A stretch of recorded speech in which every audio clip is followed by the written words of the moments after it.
Thank you everyone for coming tonight. My name is Brandon Lee. I'm from Asian Americans Advancing Justice Chicago. And this is Rossi Carrasco from Organized Communities Against Deportations. And, woo! That's right. And we represent a coalition of organizations that have been working to amend the City of Chicago's Welcoming City Ordinance, a struggle that for us started over 2 years ago with the horrific anti-immigrant verbal and physical abuse experienced by Jessica Kleichek, who's a Chinese American community member here in Chicago. Since then, several organizations have come together to amend the Welcoming City Ordinance to increase protections for our communities because we feel that Chicago has so much more to do to make sure our communities are safe and protected. And thank you, Brandon. And this is very important, especially now. Today is the start of the Republican National Convention, and the next week will be the Democrat National Convention. And nationally, we are seeing more explicit attacks on our communities, our most fundamental rights, and our ability to raise our families without fear of persecution and violence are being threatened. Nationally, we have seen anti-immigrant and Islamophobic rhetoric and behavior. We have seen that DACA was stopped by the Supreme Court. We have seen the increase of ICE raids, the continual targeting of our Black and brown LGBTQ community members, not to mention the violence being perpetrated upon our Black community members by the police. We know here in Chicago that this violence is not just out there nationally. We have experienced all of this right here in our communities, in our neighborhoods. We see our immigrant, refugee, Muslim, and Black neighbors being targeted right here in Chicago, which is why we demand that Chicago be better and to pass the amendment to the Welcoming City Ordinance.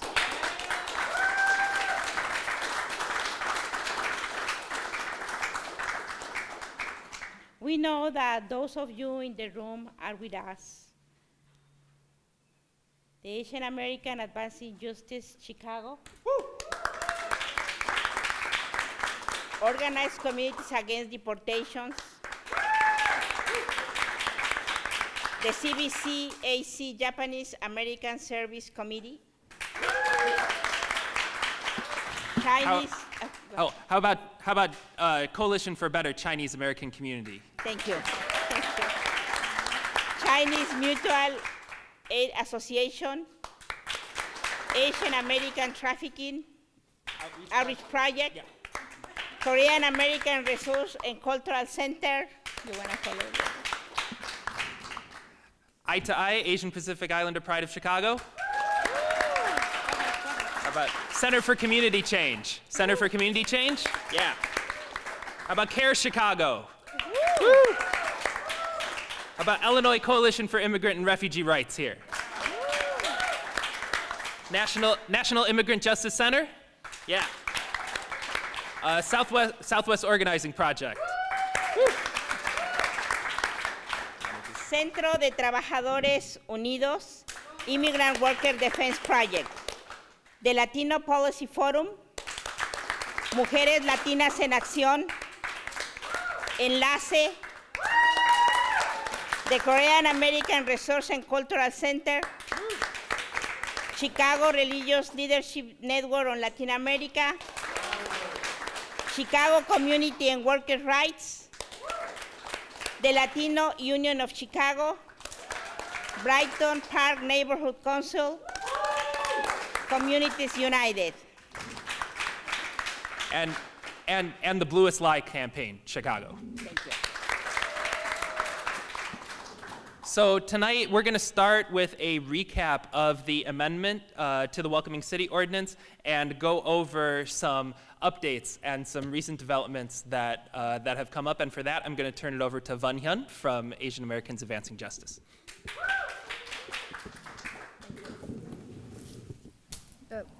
Hi everyone, my name is Van Nguyen. I am the Napaba Law Foundation Community Law Fellow at Asian Americans Advancing Justice Chicago.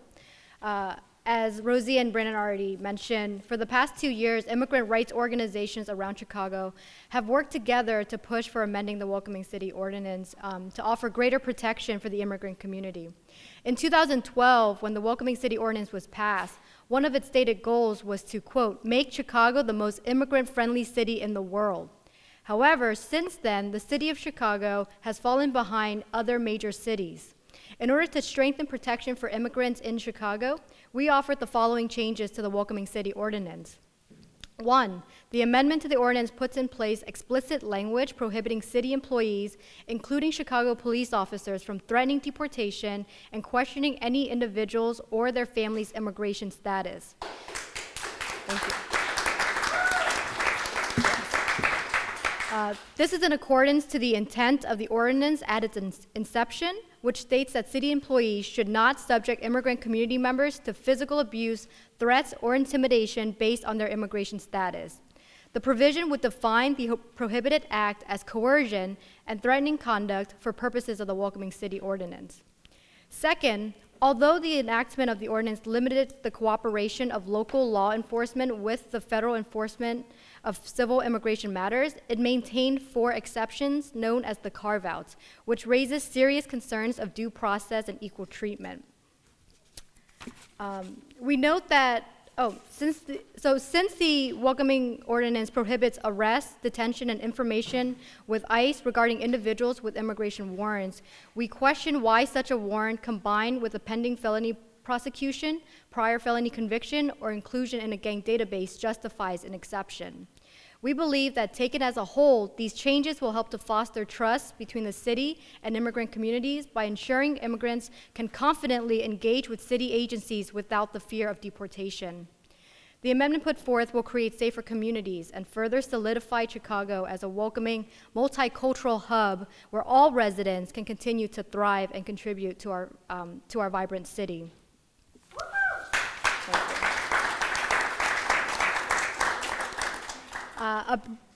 Just a very brief background of our work. As a result of the hard work and organizing done by the individuals and organizations in this room, I'm happy to announce that we've reached an agreement with the Mayor's Office and the Chicago Police Law Department.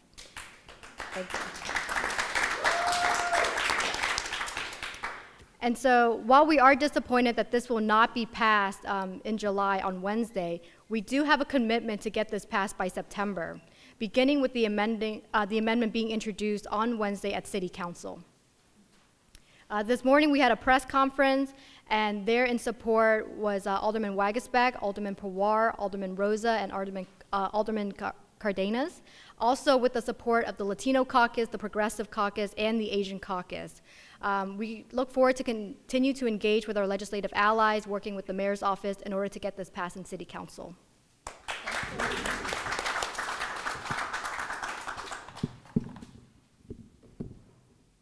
Awesome. Thank you for that, Vun. As Vun mentioned, this has taken 2 years, but we finally have an agreement with the Mayor's Office. However, we cannot afford to sit around and wait.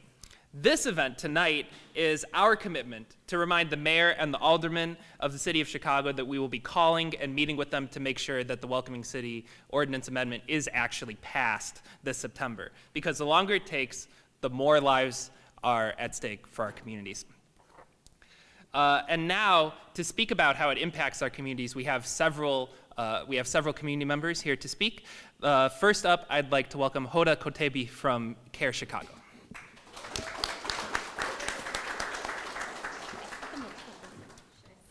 You can sit here. Yep. Hi, thank you so much for coming, and thank you for having me. CARE actually stands for the Council on American Islamic Relations, so I just want to start with that. So on July 4th of last year, Angel Malak, an immigrant woman who was running to catch the CTA, she was wearing a face veil, she was running to catch the CTA to get home to be able to break her fast, when literally out of nowhere, 4 Chicago Police Department officers violently tackled her to the ground. She also tells us that she was strip searched right there on the platform. She was later taken to the car, she tells us, and she was violently sexually assaulted multiple times after that. And on top of all of that, she was faced with 4 charges, 3 of resisting arrest and 1 of reckless behavior. Thankfully, she found a little grain of justice, and she was relieved of all those charges a few weeks ago. But the blatant Islamophobia, anti-immigration views, racism, xenophobia prevalent in this conduct is completely unacceptable and also not isolated. We know very well that the police department and this type of behavior is not an isolated case, it's not uncommon, and it's also not an accident. Every single time we hear the Republican National Convention, or the Democratic National Convention for that matter, speak, we see increases in Islamophobia. All of the anti-Islamophobia in this country is coming to fruition, and we see it, and it's increasing. But despite all of this, it brings us great hope and strength to see the our intersectionality with all of our struggles. And so we understand that as Muslims, our collective liberation is only possible with the liberation of everyone in this room and everyone who's not represented in this room, because it is a joint struggle. Not only here, but also abroad, because we understand that this refugee crisis is caused by the United States and other Western imperialist countries' projects in the Middle East to create the situation possible that would lead to hundreds of thousands of people fleeing their homes in desperation and in fear, and coming to a country. And then not only coming to a country, but then when they are here, they're met with violent assault in the case of Angel. And so we know that we really want this amendment and the City Council for this welcoming ordinance passed sooner rather than later to help all the refugees who are finally able to come, and the immigrants who finally are able to come from these situations and seek actually help and safety. Thank you. Thank you.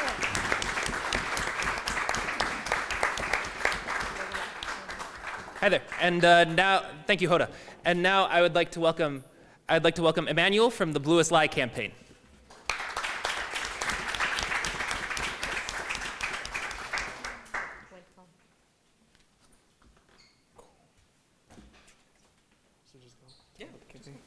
Hi everybody, how's everybody doing?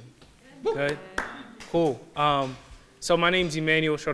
I'm with the Bluest Lie Collaborative. I'm also a member of BYP 100. And I guess I'm here today, obviously, to speak about the City Council Hate Crimes Ordinance, which we call the Bluest Lie, and also its sort of connection to broader imperialist and other exclusionary projects, especially concerning undocumented folks and just immigration. So what we call the Bluest Lie Ordinance, the Hate Crimes Ordinance, and introduced by Ed Burke, and also co-sponsored by Chris Talaferro, Willie Cochran, and others, is essentially expanding the current hate crimes ordinance to include police officers and other first responders. So that sounds like trash, right? But also what's more egregious about it is that Ed Burke and all of his friends, right, are saying that police officers, those who represent the state, those who are the state, right, are marginalized, which makes no sense, right? Because who marginalizes people, black folks, queer folks, women, who marginalizes them? The state. So how can the state be marginalized? It's silly. But also, so I guess to connect also with the Welcoming City Ordinance, it's the sort of project of expanding police protections. The reason why I say that that's similar to other imperialist projects and other sort of exclusionary projects like criminalizing immigration or whatnot is because what the state is doing is saying that some people, some human beings are disposable while other human beings are not disposable. It's saying that Jason Van Dyke can kill Laquan McDonald and have hate crimes protections, which implies, right, that the state does not value Laquan McDonald's life, which means that Laquan McDonald's life is disposable, his body is disposable. So when it comes to exclusionary projects like immigration and essentially having a line drawn in the sand saying that those south of Texas are not worthy human beings, worthy of rights, worthy of not being exploited, it's saying that those south of Texas their bodies are disposable, right? But those just north of Texas, they're cool, even though whatever. Yeah, and so I guess then I'll conclude with this this sort of amendment for the Welcoming City Ordinance is, I guess, a step in the right direction, because what that does is say those that may have been prior felons or may have had other things on their record, you know what? They're human beings. Their bodies are not disposable. Their lives are worth something, right?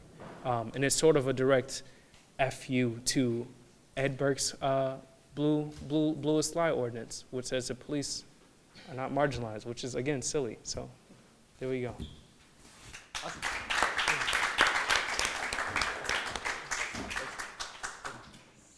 Hi. Okay. All right. And now I'd like to welcome Nebula Lee from Eye to Eye, Asian Pacific Islander Pride of Chicago.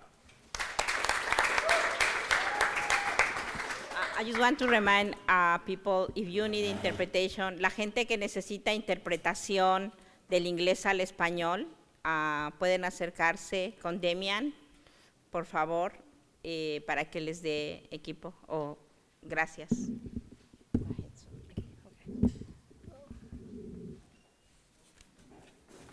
Hi everybody, how y'all doing today? Good. Are you pumped up? Yeah. Excited about trying to get this passed? Yeah. Yeah. Yeah, right? Okay. My name is Nebula, hold on, this is really short. Okay. My name is Nebula Lee. I am a member of Invisible to Invincible, or Eye to Eye. It's a group for Asians and Pacific Islanders in the LGBTQ, or lesbian, gay, bisexual, transgender, queer, and questioning community. And it's a group that's here in Chicago. So, you know, I'm here as a second-generation immigrant whose parents came from China and Hong Kong. I'm here as an Asian American, as a Chinese American, same or similar to Jessica Kleitchek.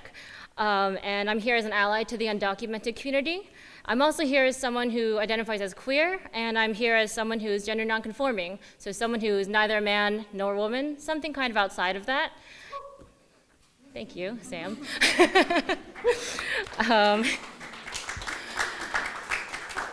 And I'm here to talk a little bit about safer spaces and how I feel about having a safe space. So when I was growing up, I didn't feel like I had much of a safe space, and the Asian American community, I felt like I couldn't come out. I felt like I would face certain rejection from my parents, from my family, from my Chinese school, from everyone, and that made it not so much of a safe space for me at first, being in the Asian American community. In the queer community, I saw pictures of really well-chiseled, cisgendered, men, white men, and I didn't really feel like they could connect with my immigrant background, with, using chopsticks, with like everything that has to do with my identity. And growing out in public, I felt exotified. I felt like constantly racialized. Every time I was catcalled, it was something to do with being a China doll or something really racialized, and I felt like I was scrutinized for my identity, my gender identity, my sexual identity, everything. And so it wasn't honestly until I came to Chicago for law school and found a group called I2I that I felt like I had a safer space. I felt like I had a place I could go and I could bring my entire self, and I could have folks respect me for who I was and understand me for who I was. This safer space can look different for a lot of different folks. For some folks, it can be in a gay club. It can be, and it's not, we don't have to look back far, only a little bit over a month ago to see what it's like when a safer space is violated in the attacks in Orlando, where folks came to a place that they saw as refuge. A lot of queer, a lot of Latino, a lot of undocumented folks came to a place they found sacred in space and had that violently taken away from them. And so, I'm here to say that queer immigrants need more safe spaces. Queer undocumented immigrants need more safe spaces, especially because they are the ones leading this immigrant rights movement. They're the ones who are bringing these civil disobedience actions. They're the ones who are putting their lives on the line to lead these immigrant rights movements. And they're the ones that brought us DACA. So that deserves applause. I just want to mention that many queer folks, many undocumented folks are profiled based upon gender identity. upon their race, upon their perceived immigration status by the police. And it's disgusting and reprehensible and horrendous that police could take that fear from a vulnerable community and channel it into coercion and to wreak havoc upon communities like the Muslim community, like a lot of the marginalized folks here in Chicago. And so I'm just here to say that I'm excited to work towards passing and work in collaboration with you all towards passing this amendment in September and to make Chicago more of a safer space for all immigrants, including the LGBT community.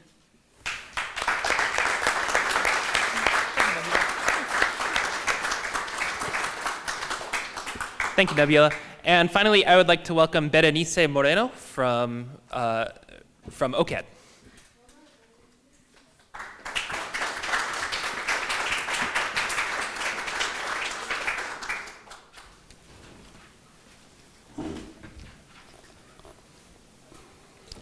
Buenas tardes a todos.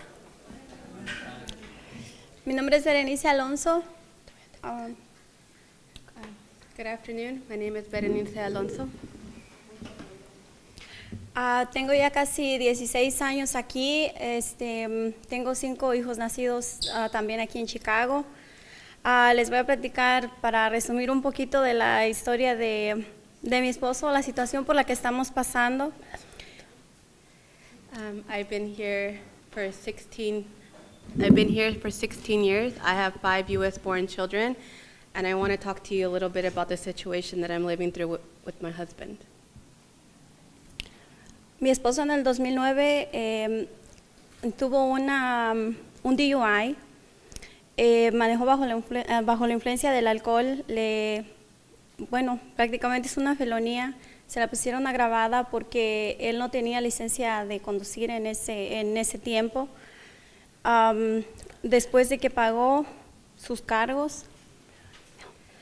My husband, in 2009, got a DUI for drinking under the influence.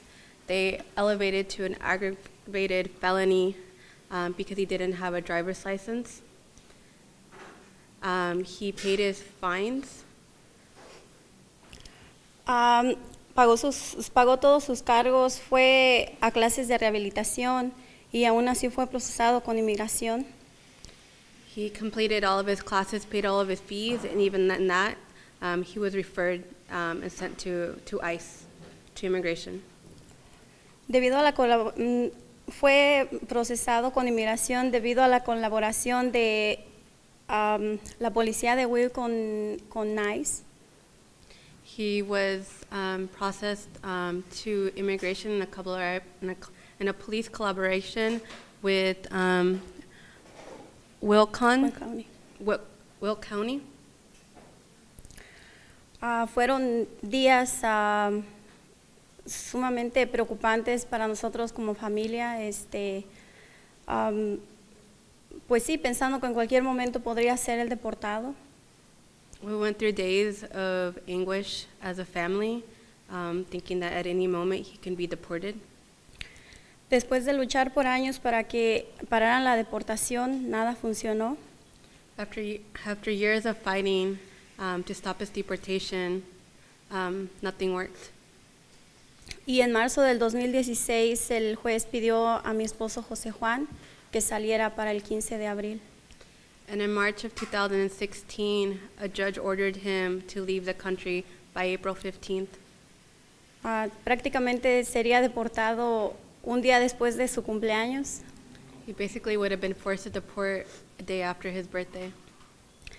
Pero con la ayuda de CRLN y OCAD decidió entrar en santuario. But with the help of CLRN and OCAD, he entered into sanctuary. Hoy en día está tomando santuario él en University Church. Today he is in sanctuary at University Church in Hyde Park. Seguimos peleando por su caso.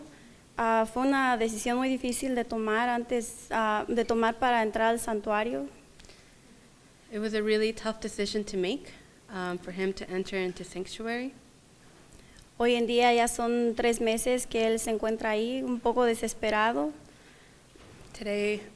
Now he has been there for 3 months, and he is definitely reaching levels of desperation.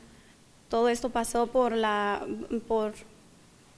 colaboración que hay entre la policía con ICE. All of this occurred because there was police collaboration with ICE. Por eso estamos pidiendo que cambien la ordenanza. That's why we are asking for the ordinance to be changed. Esto puede pasar en cualquier lugar, ¿no? Le pasó a mi esposo en el condado de Will, que desgraciadamente hace algunos años atrás estaba colaborando la policía con ICE, entonces por eso pedimos al alcalde y al concilio que nos apoye, para que cambie la ordenanza, porque This is something that could have happened anywhere, and this happened because in Will County, in those years, ICE was directly collaborating, or the police was directly collaborating with immigration. That's why we're here asking that the mayor strengthen the Welcoming Cities Act, para que ya no haya más colaboración entre la policía y ICE, ni en el condado de Will, ni en Chicago, ni en ningún otro lugar. That's why we're here asking that there is no collaboration between ICE and the police in Will County, here in Chicago, and just everywhere. There should be no collaboration between the police and ICE. Y si la ordenanza llegara a cambiar, mi esposo se sentiría más seguro y tranquilo al salir del santuario. And if the ordinance passed, my husband would feel safer and more secure leaving sanctuary.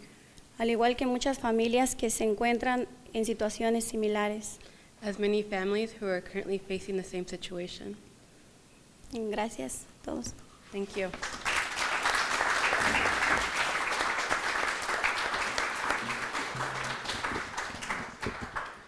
Thank you, Berenice. And thank you also to Hoda, Nebula, and Emanuel for sharing their testimonies today as well.